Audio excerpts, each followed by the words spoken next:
I'm a big science fiction fan, and I'm a big action film fan, so you can imagine how I feel about a good sci-fi action flick.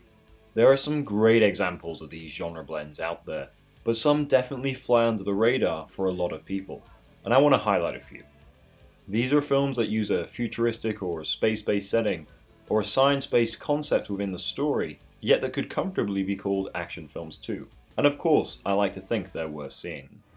Directed by John Hyams, son of director Peter Hyams, who himself did a great job with sci-fi thriller Outland, brought the Universal Soldier series back from the dead with this DTV sequel, and in doing so, helped show just how good direct-to-video work can be. Starring franchise original Van Damme, Hyams grounded the new film with a neutral colour palette and cold, barren Eastern European setting, whilst upping the quality of the action immensely. This is a dark, violent film, and one that also makes the most of its older cast members. We believe that as much as these guys are super soldiers, they have aged, and through using techniques such as this extended one-shot, we believe the actors are capable of what they are doing. Introducing new blood in Andrei Arlovsky offered a great new villain, someone that clearly should be feared, and who would return along with Van Damme and Dolph in the insane but equally amazing sequel, Day of Reckoning. Okay, so the one is here probably because I watched it as a 12-year-old, and it was everything I wanted at the time. A new metal soundtrack, multiple ass-kicking Jet Lis, Carla Gugino, but I still think it's worth seeing now, if only for how weird it is. Its plot is pretty insane. There is a multiverse, filled with 125 different universes, each one containing a version of every person. If someone is able to kill their double in another universe, they gain their power, and every time they do it, they gain more and more power, until they kill all versions of themselves and become the one. The thing is, it has a dedication to this plot that is admirable, and it doesn't skimp on the science fiction.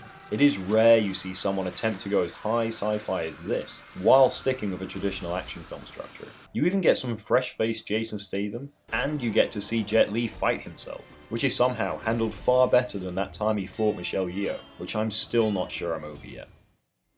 So here is my favourite action sci-fi, one that I see all too often being forgotten.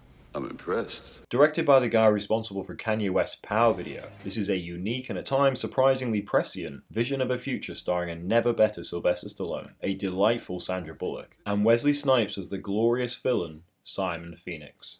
The world is brilliantly thought out, with some real invention especially in its production design, and it all has a sense of humour that still holds up today, along with an at times genuinely affecting story. Oh, and of course, some great early 90s action sequences.